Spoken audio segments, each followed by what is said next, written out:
दोहा वली में कहते हैं,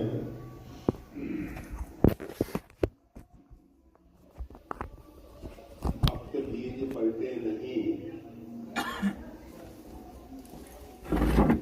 जो भक्त अथवा भक्ति,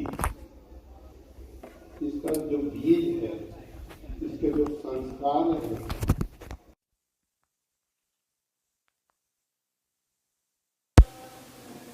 कहीं भी चाहे उच्च कुल हो निम्न कुल हो। रविदास जी चर्मकार के यहाँ जन्म लेकर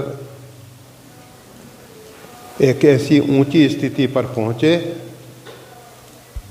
सबसे पहले तो उनको ये लाभ मिला, जगत गुरु भगवान श्री स्वामी रामानंदाचार्य जी महाराज उनकी कुटी पे स्वयं कृपा करके पधारे।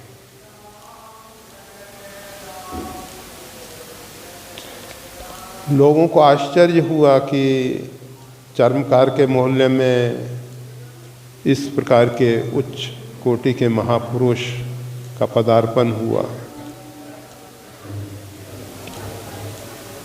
फिर रविदास जो हैं स्वामी जी का शिष्यत्व प्राप्त करके साधना के उस स्तर तक पहुँचे जहाँ कबीर, मीरा, सूर इत्यादि पहुँचे हुए उच्च कोटि के भक्त हैं, वहाँ तक वो भी पहुँचे हैं। और मीरा को, और मीरा जी के शब्दों में ही अगर कहें, गुरु मिलो रविदास, वस्तु अमोल दी मेरे सदगुरु, कृपा कर अपनायो, पायो जी मैंने राम रतन धन पायो। तो ये सब मीरा के उद्गार हैं। मीरा कह रही हैं गुरु मिलो रविदास। उस समय भी बहुत बड़े बड़े मंडलेश्वर थे, हवेलियों में बहुत गोसाई महाराज थे, कृष्ण भक्तों की कमी नहीं थी। परंतु मीरा जी ने राम मंत्र प्राप्त किया, जबकि बचपन से मेरे तो गिरधर गोपाल दूसरा न कोई, जो बचपन से भगवान श्री कृष्ण की भक्ता हैं, वो रविदास जी को गुरु रूप में स्वीकार करती हैं। और रविदास जी ने उनको राम मंत्र प्रदान किया। मीरा जैसी छत्रानी, मीरा जैसी भक्तिमती, और भक्तिमतियों में भी शिरोमणि कहें तो ज़्यादा उत्तम होगा, ज़्यादा उत्तम होगा। उन्होंने बहुत संतों को देखा था, बहुत संतों को देखा था, परंतु जो रविदास जी के अंदर एक दिव्य आभा का दर्शन हुआ, दिव्य आलोक, दिव्य आकर्षण, वो अन्य संतों में नहीं दिखाई दिया। तो भक्ति बीज पलटे नहीं, ये भक्ति का बीज समाप्त नहीं होता है, कहीं भी जन्म ले ले, जन्म लेने से बहुत फर्क नहीं पड़ता है। परंतु प्रश्न इस प्रकार का होता है, माता कयाधु को उस पवित्र आत्मा ने मातृ रूप में स्वीकार करना कैसे स्वीकार किया, कैसे स्वीकार किया। और हिरण्याकशिपु भगवान नारायण का विरोधी है, वो प्रतिशोध की ज्वाला से जल रहा है। जब उसके भाई हिरण्याक्ष का वध भगवान नारायण ने 12 अवतार में 12 बनकर किया, तो उसके अंदर एक प्रतिशोध की भावना पैदा हुई कि किस प्रकार से अपने भाई का प्रतिशोध लें। प्रतिशोध से पूर्व विचार करना चाहिए था, गलती किसकी है, अपराध कौन ने किया है। अपराधी को अगर दंड मिलता है और हम उसके विरोध में खड़े होते हैं तो हम भी अपराधी हैं। प्रतिशोध नारायण से लेना सर्वथा अनुचित था, फिर भी वो प्रतिशोध की अग्नि में जल रहा था। विष्णु पुराण में एक कथा आती है, प्रहलाद के जन्म से पूर्व की घटना उसमें दी गई है। हिरण्यकशिपु तपस्या के लिए वन में गया। देवताओं ने विचार किया ये तपस्या करेगा, भगवान आशुतोष, शिव, ब्रह्मा, ये सब उसकी तपस्या से प्रसन्न होकर इसको अभिष्ट वर प्रदान करेंगे और वरदान के प्रभाव से ये शक्तिशाली होगा और समाज के लिए एक बहुत बड़ा कंटक बन जाएगा, बहुत बड़ी समस्या बन जाएगी। इसके आतंक से त्रिलोकी जो है कांप उठेगा। देवताओं ने गुरु बृहस्पति जी से निवेदन किया, प्रार्थना की, गुरुदेव इसकी तपस्या में विघ्न डाला जाए, जिससे ये तपस्या को छोड़ के सांसारिक व्यवहार में आ जाए।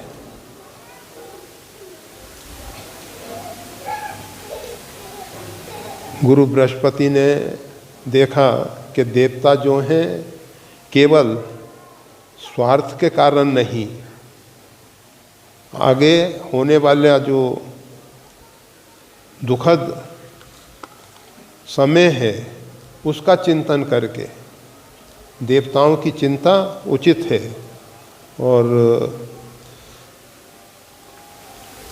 गुरु बृहस्पति एक तोते के रूप में जिस वृक्ष के नीचे बैठकर हिरण्यकशिपु ध्यान कर रहा था, चित्तवृत्तियों को एकाग्र कर रहा था। तपस्या में चित्तवृत्ति एकाग्र होनी चाहिए। हम सब जप करते रहते हैं, माला तो कर में फिरे, जिह्वा मुख माही, मन बातो दसों दिस फिरे, और मन हमारा कहाँ कहाँ भटकता रहता है। ये सुमरन नहीं है।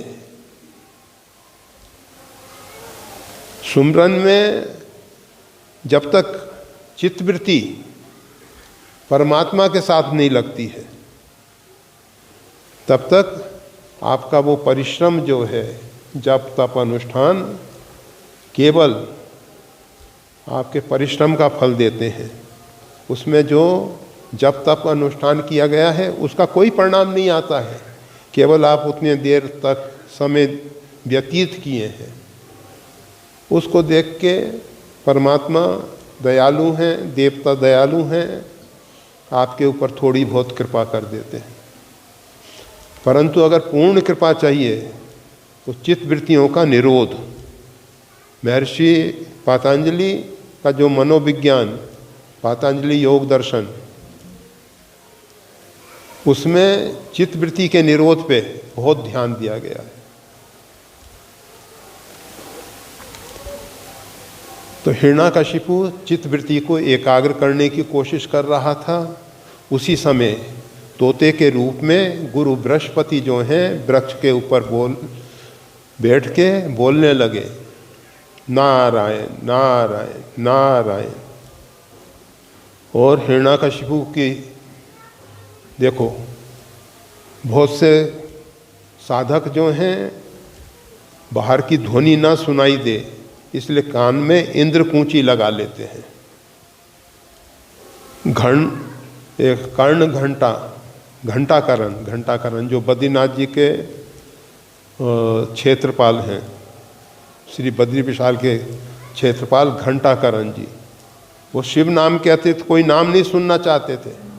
कान पे एक घंटा रख रखा था, जब कोई दूसरी ध्वनि आती तो घंटा बजा देते, केवल शिव नाम ही सुनना है उनको। ऐसी उनकी शिव निष्ठा थी। भगवान शिव ने प्रसन्न होकर नारायण की शरण में भेजा उनको कि जाओ, भगवान नारायण से तुम्हारा उद्धार होगा, कल्याण होगा। वो इतिहास जरा अलग है, हम तो ये बताना चाहते हैं, जब हिरण्याकशिपु ने नारायण नारायण सुना तो उसकी चित्त की वृत्ति जो है नारायण के साथ जुड़ने लगी। उसने कहा नारायण के साथ तो प्रीतिशोध की भावना है। और ये तोता बारंबार नारायण नारायण बोल रहा है। बहुत कोशिश की, वृत्ति एकाग्र नहीं हुई। कहा छोड़ो, गलत मुहूर्त में आ गए, घर से गलत मुहूर्त में निकले, इस कारण से इस तपस्या में ये विरोध अवरोध पैदा हुआ है। घर पे आया, माता कयाधु ने स्वागत किया, पंखा लेके बैठी, गर्मी का समय था, हवा करती है। पूछती है स्वामी आप जिस कार्य के लिए जाते हैं उस कार्य को पूरा करके आते हैं, क्या इतनी जल्दी कार्य में सफलता मिल गई? कार्य तो बहुत बड़ा था और आप इतनी जल्दी सफल हो गए? कहा नहीं नहीं, कहाँ, तपस्या ही नहीं प्रारंभ हो पाई, कार्य पूरा होना तो बहुत दूर की बात है। प्रारंभ करने जा रहे थे, उसी समय वृक्ष के ऊपर एक तोता आया और तोता ने नारायण नारायण, और माता कयाधु को बहुत आनंद हुआ, बहुत आनंद हुआ कि कम से कम मेरे स्वामी ने, मेरे पति ने भगवान का नाम तो लिया। ये जो भारत की माताएं हैं उनको धर्म पत्नी कहा जाता है। धर्म पत्नी पति को पतन से बचाकर धर्म के मार्ग में अग्रसर करे, वही धर्म पत्नी है। पत्नी पति के पतन में कारण न बनने पाए। तो माता कयाधु ने विचार किया किस प्रकार से स्वामी से बारंबार नारायण का नाम उच्चारण किया जाए। ऐसा विचार करके कहा कि ठीक है स्वामी, आप स्नान इत्यादि करें, मैं आपके लिए भोजन तैयार करती हूँ। माता कयाधु भोजन तैयार करने गई, भगवान का नाम नारायण नारायण जपते हुए भोजन तैयार किया गया। भोजन बनाने के समय जो भी भोजन बनाने वाले हैं उनका जो विचार होता है, वो विचारधारा का असर भोजन के पदार्थों में आ जाता है। आपको हम बताएं, हमारे लिए जो भोजन बनाने वाले महात्मा हैं वो रोज 51,000 नाम जप करते हैं। ऐसे नहीं भोजन बनाते हैं। लोग कहते हैं कि सबके हाथ का भोजन क्यों नहीं, कैसे, क्या समस्या है, परंतु समझना चाहिए जब हम भोजन बनाते हैं तो हमारे चित्त की जो वृत्ति है, उसके जो स्पंदन है, वो भोजन की सामग्री में जुड़ जाते हैं। और जब हम भोजन करते हैं, भोजन का रस हमारे अंदर बनता है, उससे हार्मोन्स तैयार होते हैं और वो हार्मोन्स हमारे बुद्धि को प्रभावित करते हैं। इसीलिए कहते हैं जैसा खाओगे अन्न वैसा होगा मन। तो माता कयाधु ने भगवान का नाम स्मरण करते हुए भोजन तैयार किया। भगवान को निवेदित किया। नारायण का प्रसाद थाल हिरण्यकशिपु के सामने रखा गया। भोजन प्रारंभ किया। माता कयाधु फिर पूछती हैं कि आप गए थे तपस्या के लिए, वृक्ष पे तोता आया, वो आप क्या कह रहे थे? वो समझ में नहीं आया था उस समय। तोता ने क्या कहा था? उसने कहा नारायण नारायण। भोजन करते समय भगवान का नाम सुमरन हुआ। आप देखेंगे संत समाज में भोजन करते समय सीताराम नाम की ध्वनि गर्जना हो जाए, ये क्या है? भोजन करते समय भी भगवान का नाम सुमरन करें। ब्राह्मण जब भोजन करते हैं तो पुरुष सूक्त का पाठ करते हुए, जो वैदिक कर्मकांड जानने वाले ब्राह्मण हैं। साधु संतों में, सन्यासी महात्माओं में गीता के 15वें अध्याय का पाठ होता है। हमारे यहाँ रामानंदी संतों में सिया हरि नारायण गोविंदे की ध्वनि होती है। तो भोजन करते समय भी भगवान का सुमरन होना चाहिए। तो भोजन के द्वारा बनने वाला रस हमारे बुद्धि को पवित्र करता है। उसके उपरांत जब हिरण्यकशिपु शयन के लिए गया तो माता कयाधु सेवा करते हुए बोली कि उस समय पूरा समझ में नहीं आया, उस तोते ने क्या नारायण नारायण कहा था, उसको ये नाम कैसे समझ में आ गया? मेरे को तो संदेह हो रहा है, शक हो रहा है कि नारायण नहीं कुछ और कहा होगा, आपने गलत सुना। नहीं नहीं, ऐसा नहीं, बिल्कुल स्पष्ट नारायण नारायण बोला था। कहा स्पष्ट नारायण बोला था? हाँ हाँ नारायण बोला। बारंबार नारायण का नाम लिया गया। उसके बाद गर्भाधान हुआ है, उसी से प्रहलाद गर्भ में आए हैं। और इतना भगवान का नाम लेने के बाद, भगवान का प्रसाद पाने के बाद कयाधु के गर्भ में प्रहलाद आए हैं।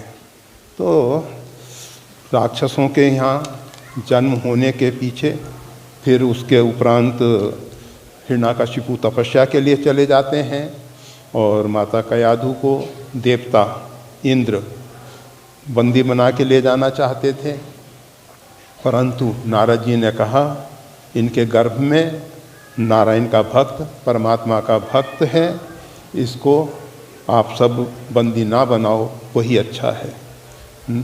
नारद जी अपने आश्रम में ले आए हैं माता कयाधु को। माता कयाधु नित्य प्रति श्रीमद् भागवत नारद जी के मुखारविंद से सुनती हैं और वो सब संस्कार गर्भस्थ शिशु पे आते हैं और वो गर्भस्थ शिशु नारायण का परम भक्त प्रहलाद होता है। तो भक्त शिरोमणि प्रहलाद राक्षस कुल में जरूर प्रकट हुए, जन्म लिया, परंतु किस प्रकार से जन्म लिया उसका महत्व है। कुल कैसा ही हो, परंतु किस परिस्थिति में गर्भाधान हुआ है, बहुत महत्वपूर्ण है ये सब बात। आजकल ये सब संस्कार खत्म हो गए हैं।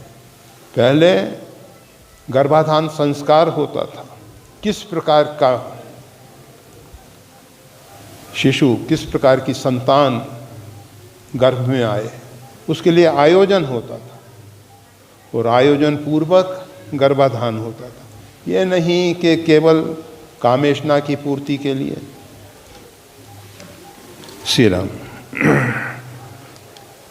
होई न विषय विराग, भवन बसत भात चौथपन, मोहि अतिशय दुख लाग, जन्म गयो हरि भक्ति बिनु। मोही नहीं है यहाँ। आप सरिस खोजों कह जाई, नप तप तनय हों में आई। आदि शक्ति जही जग उपजाया, सोई अवतरी मोरिये माया। मनु महाराज बहुत अच्छे ढंग से शासन कर रहे थे। उनके परिवार में उत्तानपाद, प्रियव्रत जैसे बच्चे संतान जन्म लिए। देवभूति जैसी कन्या ने जन्म लिया। बड़ा पवित्र कुल है मनु महाराज का परिवार, बहुत पवित्र परिवार है। उनका दिनचर्या बहुत पवित्र है। प्रातःकाल पवित्र जल में स्नान करके परमात्मा का स्मरण करते थे, ध्यान करते थे, जप तप अनुष्ठान करते थे, अग्निहोत्र करते थे, सद्ग्रंथों का स्वाध्याय करते थे, शाम को सत्संग करते थे, दिन में राजकार्य देखते थे। बहुत पवित्रमय जीवन था। जब पवित्र जीवन जीता है तो उसके अंदर पवित्र भाव पैदा होते हैं, पवित्र भाव पैदा होते हैं। मनु महाराज ने देखा कि चौथापन आ गया है, हो ही ना विषय विराग, विषयों से वैराग नहीं हो रहा है। कारण क्या है? भवन बसतवा चौथपन, घर में जो रहते हैं आसक्ति है। ये घर बुरा नहीं है, गृहस्थी बुरी नहीं है, परंतु जो मोह आसक्ति है इसका त्याग करना कठिन है, बहुत कठिन है। घर में रह के अगर हम मोह आसक्ति का त्याग नहीं कर पा रहे हैं तो मनु महाराज को बहुत ग्लानि हुई, बहुत पीड़ा हुई। जन्म गयो हरि भक्ति बिनु, ये जीवन भगवान की भक्ति के बिना निरर्थक चला जा रहा है। आजकल लोग सोचते हैं थोड़ी माला कर ली, तिलक लगा लिया, गले में माला धारण कर ली, जप कर लिया, गीता रामायण या अन्य पवित्र ग्रंथों का स्वाध्याय कर लिया, भक्त हो गए। मनु महाराज ये सब करते थे, फिर भी जन्म गयो हरि भक्ति बिनु, ग्लानि हो रही है कि जीवन भक्ति के बिना जा रहा है। भक्ति क्या है जिसके बिना जीवन चला जा रहा है? स तस्मिन परम प्रेम रूपा, अथा तो भक्ति व्याख्यायाम। नारद जी जो हैं भक्ति की व्याख्या करते हैं, वो कहते हैं स तस्मिन परम प्रेम रूपा, भक्ति अर्थात परम प्रेम, परमात्मा के साथ प्रीति, प्रेम, भगवत प्रीति का नाम भक्ति है। अगर प्रेम नहीं हो तो हम कितने ही उपचार करते रहें, कितने ही उपचारों से भगवान की सेवा पूजा करते रहें, कितने ही मंत्रों का हम उच्चारण करें, वैदिक कर्मकांड करें, सब कुछ करें, परंतु अगर प्रेम नहीं है, भक्ति नहीं है, तो जीवन बेकार जा रहा है, बेकार जा रहा है। मनु महाराज के ये उद्गार हैं। तपस्या के लिए चल दिए। बड़े पुत्र को, उत्तानपाद को बरबस राज सुतहि नृप दीना, जबरदस्ती राज दिया गया। और तीर्थ वर नेमिष विख्यात था। तीर्थों में श्रेष्ठ तीर्थ नेमिषारण्य, जहाँ हजारों ऋषि तपस्या में लगे हुए थे, वहाँ मनु महाराज पहुँचे हैं। और मनु महाराज ने जाए धेनुमती तीरा, ये धेनुमती, अगर आप भूगोल में पृथ्वी के नक्शे पर, भारत के नक्शे में, उत्तर प्रदेश के नक्शे में धेनुमती नदी खोजोगे तो कहीं नहीं मिलेगी। गोमती नदी है, परंतु गोस्वामी तुलसीदास जी शब्द दे रहे हैं, पहुँचे जाए धेनुमती तीरा, धेनुमती नदी के किनारे पहुँचे।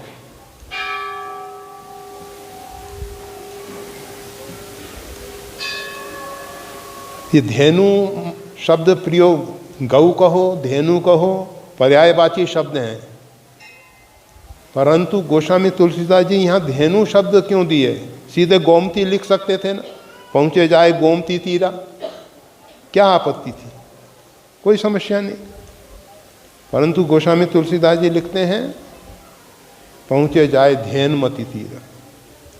धेनुमती, सात्विक श्रद्धा धेनु सुहाई, ये सात्विक श्रद्धा ही धेनु है। सात्विक श्रद्धा की जो सरिता है गोमती, धेनुमती, और उसमें स्नान किया है उन्होंने, सात्विक श्रद्धा में अवगाहन किया है, और फिर ऋषियों के द्वारा 12 अक्षर का मंत्र प्राप्त किया है। मंत्र जाप करते हैं और मंत्र जाप के साथ कठोर तपस्या करते हैं। अस्थिमात हो ही रहे शरीर अस्थिमात रह गया, तत्वी मनाग मन ही नहीं पीरा, फिर भी मन में प्रसन्नता है। ये नहीं कि शरीर हमारा बिल्कुल अस्थि पंजर रह गया है, ऐसा नहीं। उनके समक्ष अनेकों बार विधि हरिहर तप देख अपारा, मनु समीप आए बहु बारा। अनेक बार ब्रह्मा विष्णु महेश त्रिदेव अलग अलग मांगहूँ बर बहु भांति लुभाए, अनेक प्रकार से प्रलोभन दे रहे हैं कि वरदान मांगो वरदान मांगो। परम धीर नहीं चलाए चलाए, परंतु वो परम धैर्यवान चलायमान नहीं हुए। उनके हृदय में तो एक ही भावना है, अगुण अखंड अनंत अनादि जय चितई परमार्थवादी, नेत नेत जय वेद निरूपा, निजानंद निरपादि अनूपा। ऐसा जो परमात्मा है सो स्वरूप देखई भर लोचन, उस परमात्मा का हमको साक्षात्कार करना है। ब्रह्मा विष्णु महेश का नहीं, वो परात्पर परिपूर्णतम ब्रह्म का दर्शन करना चाहते हैं। परमात्मा के द्वारा आकाशवाणी से कहा गया, मांग मांग बर भय न बानी, मृतक जियावन गिरा सुहाई। और जब परमात्मा की वाणी वरदान मांगो ऐसे आकाशवाणी हुई, तो रिष्ट पुष्ट तन भय सुहाए, मानव अवहीं भवंते आए। उस भगवान की अमृतमय वाणी का प्रभाव हुआ कि उनका शरीर रिष्ट पुष्ट हो गया, और ऐसा लगने लगा मानव अवहीं भवंते आए, अभी घर से आ रहे हों जैसे। उन्होंने भगवान से प्रार्थना की है कि प्रभु हम आपके स्वरूप सो स्वरूप देखें भर लोचन, हम नेत्र भर के आपके उस स्वरूप का दर्शन करना चाहते हैं। और भगवान प्रकट हो गए हैं। नील सरोरु नीलमणि नील निर्धर श्याम, लाजहि तन शोभा निरख कोट कोट सतकाम। परिपूर्णतम ब्रह्म भगवान श्री राम प्रकट हुए हैं। उनके साथ आदि शक्ति यही जग उपजाया, सोई अवतरी मोर ये माया। आदि शक्ति भगवती जगदम्बा सीता जी उनके साथ प्रकट हुई हैं, और फिर उनको वरदान देने के लिए कहा गया है। उन्होंने वरदान में उनको पुत्र रूप में मांगा है। आगे की कथा सब मालूम है। समय की मर्यादा के अनुसार आज इतना ही। और मोरी सुधारई सो सब भांति, जास कृपा नहीं कृपा घाती। ईश्वर की कृपा पाने के लिए हम अनुकूलता कैसे लाएं? समर्पण भाव से निर्विचार भक्ति के साथ सद्गुणों का आचरण कर क्या हम प्रभु के कृपा पात्र बन सकते हैं? कृपा पाने के लिए सरल सूत्र गोस्वामी तुलसीदास जी ने दिया है। मन क्रम वचन छाड़ चतुराई, भजत कृपा करी है रघुराई। हम ही अपनी जो चतुराई है, हम अपने आप को बहुत होशियार समझते हैं। बस ये सबसे बड़ी हमारी मूर्खता है। अपनी चतुराई छोड़कर मन क्रम वचन वाणी से भी, क्रियाओं के द्वारा भी और मन से भी ये चतुराई निकाल जाए।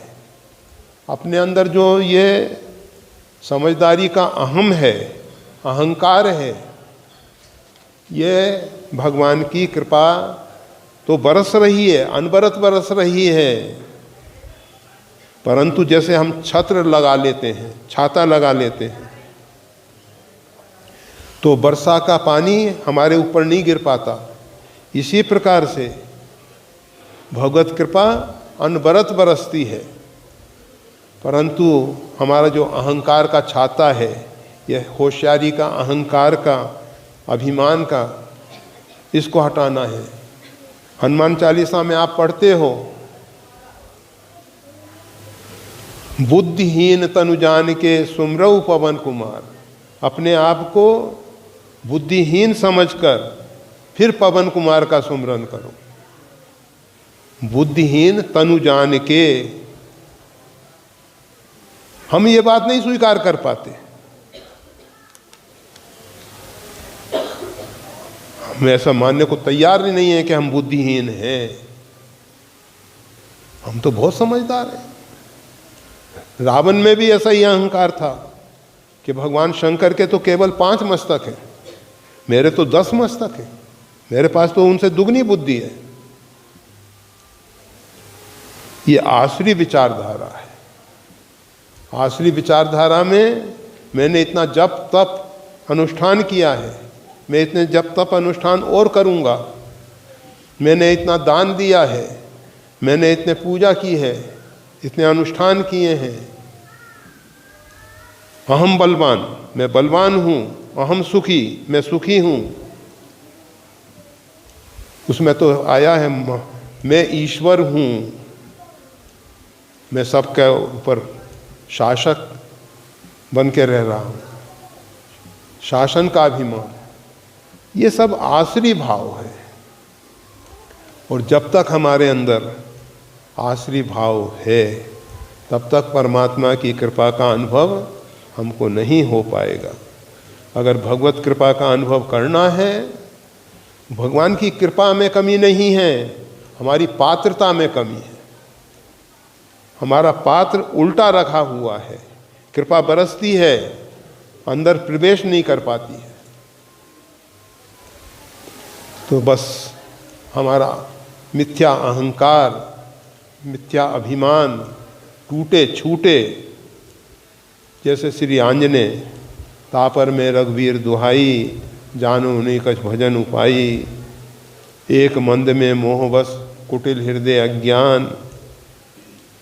ये सब अंदर के, सूरदास कहते हैं, मोसन कौन कुटिल खल कामी, यही तन दियो ताहि बिसरायो, ऐसो नमक हरामी, भर भर उदर विषय को धावत, जैसे सूकर गामी। सूरदास जी जो सुबह से शाम तक भजन साधन करते, तो जब तक अपने अंदर कार्पण्यता नहीं आएगी, दीनता नहीं आएगी, भगवान को जय दीन प्यारे, वेद पुकारे, भगवान को दीन प्रिय है। और हम सब अपने अभिमान और अहंकार में डूबे हुए खूब जप करते हैं, अनुष्ठान करते हैं, भजन करते हैं, नित्य नियम करते हैं, परंतु परिणाम जो है जैसा आना चाहिए वैसा नहीं आ पाता है। कारण क्या है? सूत्र कह रहा है, मन क्रम वचन छाड़ चतुराई। मन से, वाणी से, क्रियाओं के द्वारा चतुराई को छोड़ दें। इस चतुराई ने, रामकृष्ण परमहंस कहा करते थे, माँ इस बुद्धि को ले लो, इस बुद्धि के कारण ही हम आपसे इतने दूर हो रहे हैं। ये बुद्धि की चतुराई जो है ना, अच्छी नहीं। भगवान हृदय प्रधान व्यक्तियों को मिलते हैं, बुद्धि प्रधान को नहीं मिलते।